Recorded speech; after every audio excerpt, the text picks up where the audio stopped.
नमस्कार, आपका स्वागत है। कलयुग के अंत के विषय में हमारे प्राचीन पुराणों में पहले ही भविष्यवाणी की हुई है। कलयुग का प्रभाव कैसा होगा, कलयुग में मनुष्य का व्यवहार कैसा होगा, कलयुग की स्त्रियां कैसी होंगी, कलयुग में मनुष्य का आकार और आयु कितनी होगी, कलयुग में पाप और पुण्य की परिभाषा क्या होगी, कलयुग में मुक्ति पाने के कौन से मार्ग होंगे तथा कलयुग का अंत कैसा होगा आदि के विषय में हमारे प्राचीन पुराणों में कलयुग की भविष्यवाणियां की गई हैं। भगवान श्री कृष्ण ने कलयुग की भयावहता का वर्णन गरुड़ जी के सामने किया है, जिसके बारे में प्राचीन गरुड़ पुराण में बताया गया है। तो चलिए जान लेते हैं कलयुग के बारे में की गई प्राचीन भविष्यवाणियां। कलयुग का अंत, धर्म की विफलता, अनुशासन की कमी, मनुष्यों में बढ़ती हुई दुर्भावना, धन की लालसा, अत्यधिक काम का प्रभाव, भ्रष्टाचार से बढ़ता व्यापार, गुरुजनों तथा पूज्य लोगों की नींद, स्त्रियों में व्यभिचार और अनाचार आदि गुणों की वृद्धि, लोगों में आध्यात्मिकता की कमी आदि प्रकार के लक्षणों से कलयुग की पहचान होती है। भगवान श्री कृष्ण ने कहा था कि कलयुग में मनुष्य का मन अत्यधिक कठोर हो जाएगा। मनुष्य अशांत, चंचल, धर्म से विमुख होकर अधर्म के पथ पर चलने वाले होंगे। उन्हें शास्त्रों का ज्ञान नहीं होगा, जिसके मुख से जो भी निकले उसे ही शास्त्र समझा जाएगा। कलयुग के अंत में अधर्म और असुरी शक्तियों का विनाश होगा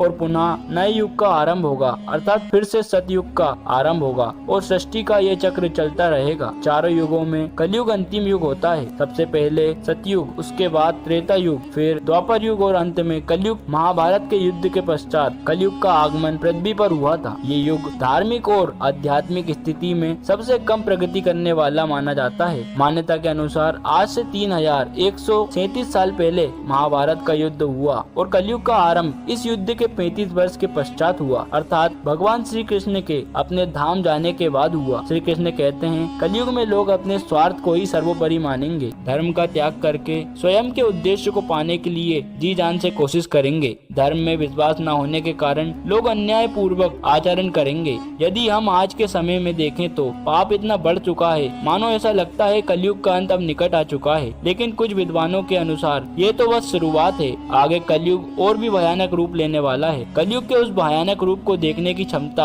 आज के मनुष्यों के अंदर नहीं है। जब कलयुग का अंत समय निकट आएगा तो ऐसी ऐसी भयानक चीजें दिखाई पड़ेंगी। मनुष्य का रूप इतना विकृत और भयानक हो जाएगा कि वह मनुष्य कम पिशाच ज्यादा दिखाई देंगे। तो आइए जान लेते हैं गरुड़ पुराण में कलयुग के अंत के विषय में क्या कहा गया है। गरुड़ पुराण के अनुसार एक बार गरुड़ जी ने भगवान श्री कृष्ण से पूछा, हे प्रभु, चारों युगों में कलयुग को ही सबसे भयंकर और दुख का कारण माना गया है। इस कलयुग का अंत कैसे होगा और कलयुग का अंत समय निकट आने पर कौन से संकेत दिखाई देंगे। तब भगवान श्री कृष्ण ने गरुड़ जी को कलयुग के अंत के समय में मिलने वाले भयानक संकेतों के बारे में बताया है। जब पृथ्वी पर चारों तरफ ऐसे संकेत दिखाई दें तो मनुष्य को समझ जाना चाहिए कि कलयुग का अंत निकट आ चुका है और अब सृष्टि का अंत प्रलय से होगा। सबसे पहला संकेत, भगवान श्री कृष्ण के अनुसार कलयुग का अंत समय निकट आने पर मनुष्य की आयु घटकर केवल 20 वर्ष ही शेष रह जाएगी। 12 वर्ष की आयु में ही मनुष्य के बाल पक जाएंगे। उनका शरीर अत्यंत कमजोर और सफेद रंग का होगा। कलयुग में स्त्री 8 या 9 वर्ष की आयु में ही संतान को जन्म देगी। कलयुग की औरतें बहुत ही क्षीण और छोटे शरीर वाली लेकिन अधिक भोजन करने वाली मंदभाग्य होंगी। कलयुग की स्त्री कम संतान को उत्पन्न करने वाली और अत्यंत क्रोधी स्वभाव की होंगी। वे अपनी संतान को अपने साथ नहीं रखेंगी और न ही उसका पालन पोषण करेंगी।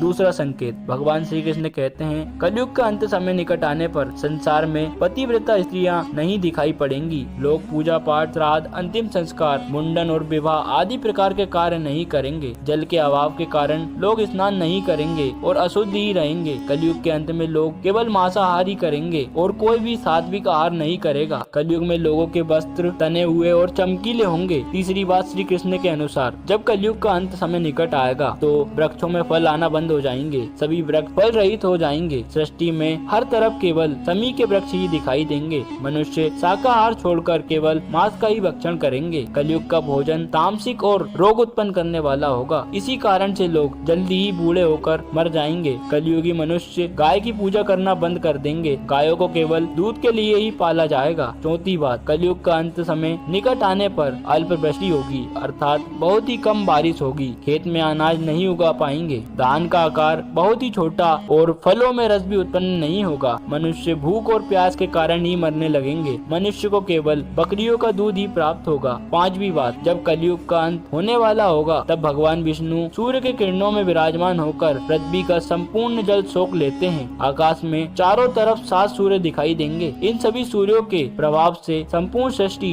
जलकर खाक हो जाएंगी। तत्पश्चात रुद्र रूपी भगवान विष्णु संपूर्ण संसार को दग्ध करके अपने श्वास से मेघों को उत्पन्न करेंगे और ये मेघ एक भयंकर गर्जना करते हुए अगले 100 वर्षों तक आकाश से जल की वर्षा करेंगे और सृष्टि की उस भयंकर अग्नि को शांत कर देंगे। अग्नि शांत होने पर वह मेघ संपूर्ण जगत को जल में डुबो देते हैं और इस प्रकार से कलयुग का अंत हो जाता है और फिर परमात्मा अपनी इच्छा मात्र से पुनः सृष्टि में जीव की उत्पत्ति करते हैं। तो दोस्तों, इस प्रकार से गरुड़ पुराण में कलयुग के अंत का वर्णन किया गया है। उम्मीद है आपको ये जानकारी अच्छी लगी होगी। वीडियो को लाइक जरूर करें, साथ ही चैनल को सब्सक्राइब करना ना भूलें। आप सभी का धन्यवाद।